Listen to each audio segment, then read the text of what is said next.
A brilliant display in the final half has earned Richmond a place in the final four in the AFL flag race, beating the Bombers in the second semi-final. The Tigers trailed Essendon by 5 goals at half-time, but stormed home after the main break to end the Bombers' season.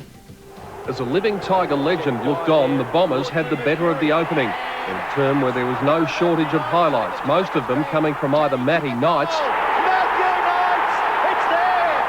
or his direct opponent Sean Denham. At quarter time it was Essendon with a hard-fought 1-point lead after a superb beginning.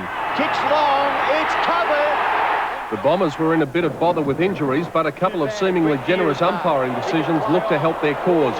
So again it was left to Knights to inspire his side, and a brilliant goal after 5 bounces did just that. This will bring the house down if you don't mind umpire. But in the twinkling of an eye, the Bombers made their mark on the game.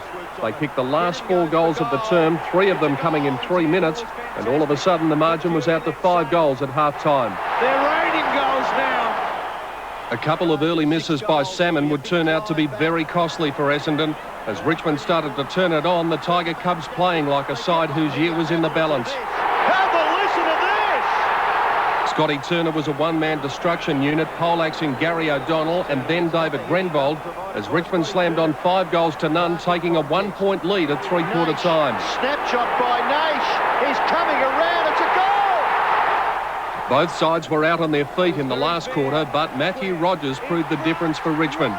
2 crucial marks right in front hammered the final nails into the Bomber coffin, and it was fitting that the man who turned Richmond's fortunes around, Scott Turner, sealed a famous win.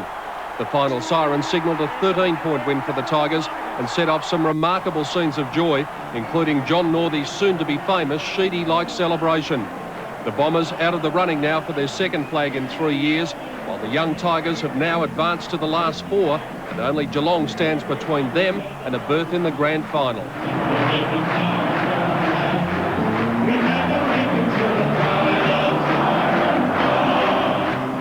I suppose, you know, it's the pride the old Tigers have. You never put a wounded Tiger down, and the boys, you know, even at half-time when we could have been put away, I thought by Essendon, we rallied after that, played a lot harder football than we played in the first half. They really exposed a few things that we were trying to do, but we stuck at our task. We were very, very persistent around the ball and played a much harder game after half-time, and that certainly got us back into the game. We had a chat at half-time. We thought they did look a bit tired. Maybe Waverley took a bit more out of them, and you know, they had said during the week that they were a bit leg weary, so we worked on that in the first half, and it certainly showed in the second half. They did run out of legs a bit. Our third quarter all year has been our best quarter, so we were fired up to go out there again and try and beat him in that half, which we did.